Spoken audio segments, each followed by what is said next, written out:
Hello students, welcome to e-learning.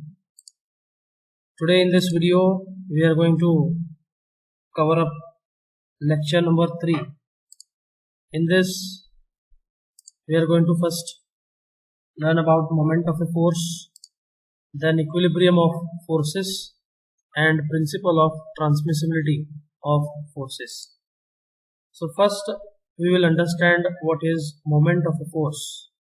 So here they have given forces acting on a rigid body may produce either motion or a rotation or both motion and rotation.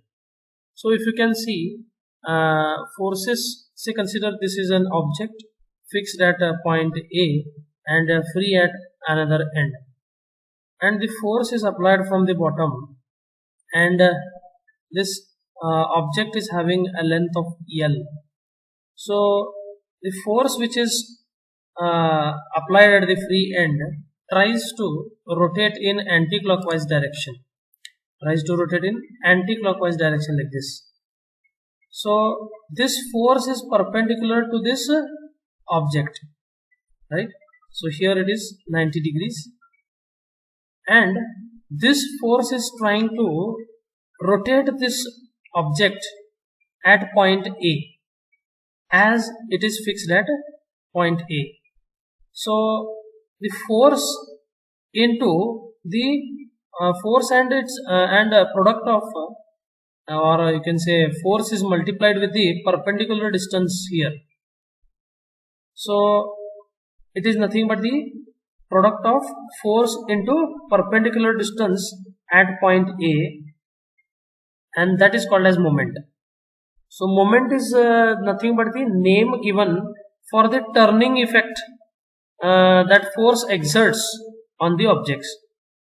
Okay, say consider for example pushing a door. Just imagine a door, you push on the door handle and the door rotates around its hinges. So the force which is applied, say consider this is the top view of the door itself, you will consider, and here at point A it is hinged. So this is the door panel and there is a handle at this location. If you are pushing the handle, the door rotates inside, correct? So door rotates inside, it means this is nothing but the perpendicular distance given for the door. So the example is very nice. Door hinges are door and hinged at one location, and the force exerted tries to rotate the door. So just remember, force is nothing but the name given for the turning effect. And second point they have said to be the tendency of a force to rotate the body. See, the force tries or it has the tendency to rotate the body, so it is nothing but moment. So if you want to learn in formula, you can see moment at a point A. Moment at point A is nothing but the product of force exerted into the perpendicular distance, right? Why perpendicular distance? Because the forces which act should be exactly normal to the plane. So SI unit for the moment is given by force will be having kilonewton and length is measured in meters. So it is a product, so multiplied. So unit will be kilonewton meter or newton meter or newton millimeter or kilonewton millimeter or centimeter respectively. So now here you can find out the force is acting from the downward direction. Okay, it is acting in upward direction. If the force is acting in downward direction from top, okay, it will cause a clockwise rotation, right? Now this force is making the door panel or this object rotate in anti-clockwise direction with respect to point A, right? So similarly happens. So you can write the definition in the examination as per this the simple definition.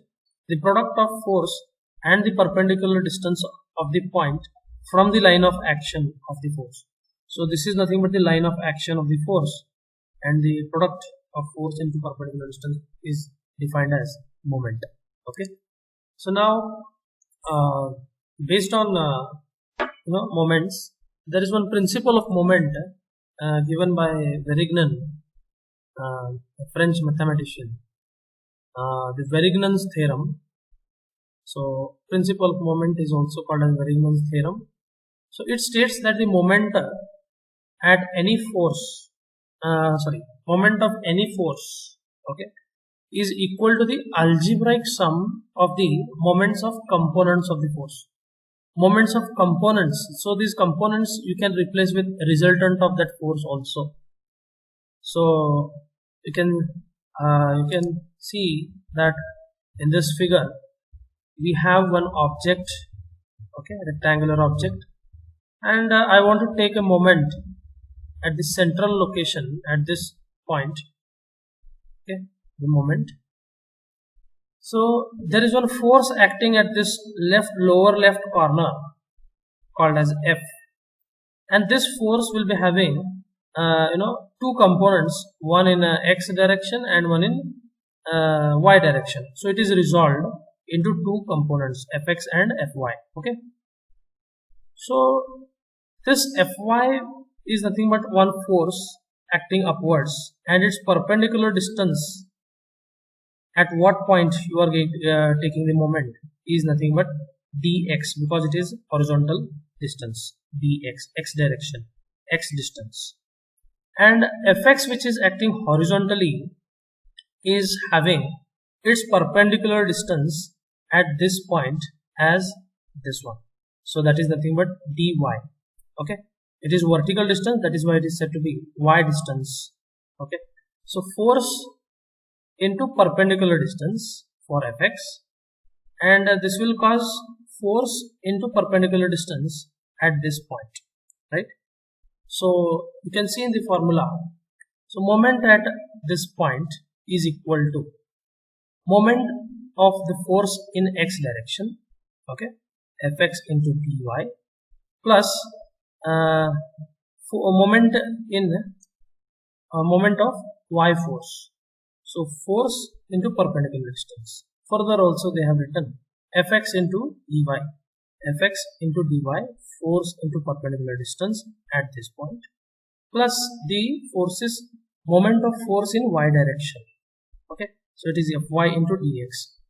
So what is happening here? They are saying that the moments of any force, see, the moment of any force acting in x or y direction is equal to the algebraic sum of moments of the resultant force also, you can say, okay, at that particular point. So this moment m is equal to mx plus my, moment in x direction, moment of force x and moment of force y is equal to moment at this resultant moment of that particular force.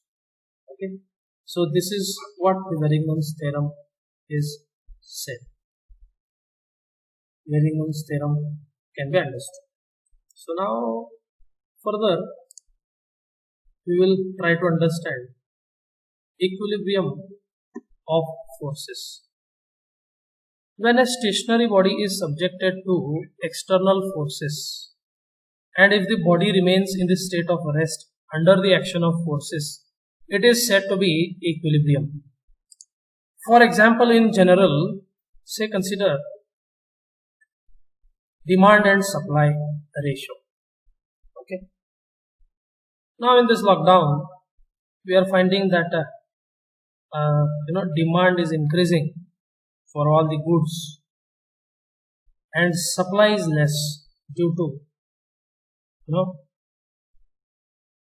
lockdown conditions. So what is happening is demand is increasing and supply is less. So balance is it is imbalanced. Demand and supply is imbalanced. But if you maintain this supply, equal to the demand, okay, the state of living will be balanced, okay, and it is said to be equilibrium. So demand is equal to the supply will give you equilibrium condition. There will be no ups and downs in demand and supply. Similarly, in engineering mechanics, equilibrium of forces can find out. A seesaw is nothing but one of the example taken here. Two persons are sitting on the either end of the seesaw plank at equal distance from the pivot point. So 10 feet here and 10 feet on the right side.